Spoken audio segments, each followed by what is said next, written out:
Sveiki visi. Prieš porą savaičių naršiau TikToką. Nu, širdis pakuždėjo, ką reik panaršyti, kas kur kaip. Radau tiesioginės transliacijas, aišku, jų būna dažnai, bet pradėjau per jas tiesiog eiti, žiūrėti, klausyti. Nu ir pas vienai, pas kitai, pas trečią pradėjau vesti bendrus pokalbius. Nu, įdomu, kaip kas kur, pasakai savo nuomonę, kitą nuomonę. Nu ir tikrai buvo įdomu. Bet po keletos dienų, taip, turint laiko, vakarais prisijungi, pasišneki, suvokiau tokį dalyką, kad kaip bebūtų, žiūrėkit, kas gaunasi. Žiūrint tuos įrašus, tu, šneki dviese, ne? Pradedi kažką tai, įsimesga kažkas tai įdomesnio pokalbėje ir kažkas prisijungia naujas. Tie, kurie prisijungia, jie klausosi jau ne nuo pradžios, o nuo kažkur. Dar įsibėgi toliau, jau kas dar prisijungia, jau girdi dar tik tai gabaliuką nuo kažkur. Ir gaunasi sumoje, kad, sakykime, prisijungia, sakykime, dar 10 žmonių ir jie girdi kažkokias nuotrupas ištraukas.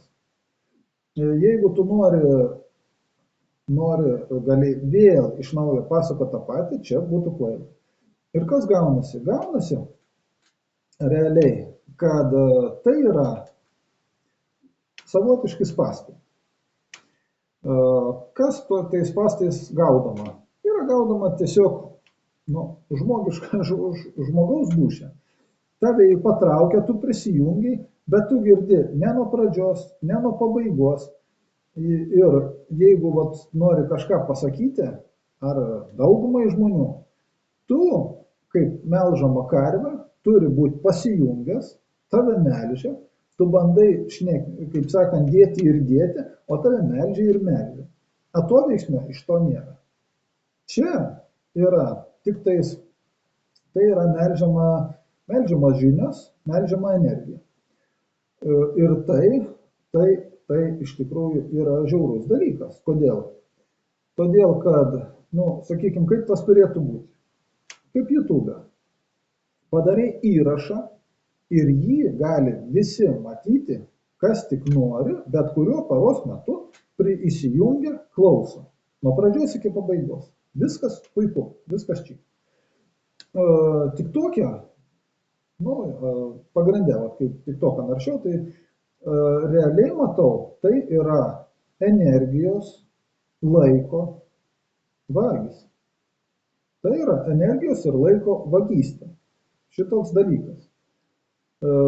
Plus, kas jau realiai man išaiškėjo, pamačiau, kad, sakykime, ten buvo, jauni žmonės šnekėjosi ir parašiau komentarą, kad žmonės šnekasi ir tai, ko nesupranta, praktiškai, taip sakyčiau, kažkas yra pasaulyje nesuvokiama ar kažką ir jiems. Ir jie tai vadina magija. Ir biški kas magija, oi tai magija, oi tas anas magija, oi tas magija. Ir aš parašiau, kad per daug visko sudėta į vieną žodį magija. Gal galit sukonkretinti?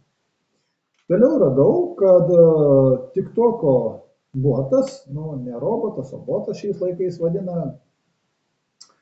Ir jisai nusprendė, kad jis nepaviešino to komentaro, nes tai gali būti, tai gali įžeisti, ten tų, vienu žodžiu, kas veda pokalbį, juos gali įžeisti, gali būti įžeidžiamas turinys. Ir kiek žiūrėjau, apskųsti to dalyko neina. Taigi dabar pagalvokit realiai, tai neužtenka, kad vagia jūsų laiką, melžia, kaip sakant, energiją, žinias kažkokias ir nepaisant to, dar riboja kaip kas kur. Vienu žodžiu, pagrindas yra remti iniciatyvą, kad, tu nori, darai, gerai, daryk. O visi kiti, žiūrėkit, kaip YouTube. Tu gali pažymėti, kad tau patinka, ar pažymėti, kad nepatinka. Tik tokia to nėra. Tik tokia, tik tu pažymė, kas tau patinka. Ir tikrai, realiai manau, kad, žinoma, tas dirbtinis intelektas per kamerėkę tikrai mato žmogaus emocijas, žmogaus išraišką ar dar ką nors. Žinoma, girdi, kas yra sakoma, kadangi šiais laikais vertėjai yra. Ir pagal tai yra parenkamas turinys. Iš vienos pusės nieko nesakau, tai yra kaip ir nieko. Bet jeigu net realius, paprasčiausią komentarą pagristas yra blokuojamas, galvoju pagal mane, kad didelė tikimybė dėl to, kad pavartotas žodis buvo magija tame tekste. Tai va, taip kad aš nieko nesakau, tik to, kai ir aš panaršau, pasižiūri, aišku, kuo toliau, tuo daugiau yra falšo, melo, bet jeigu turim logiką, mes visą tą kritiškai žiūrėdami, mes, kaip sakant, atriktavojam.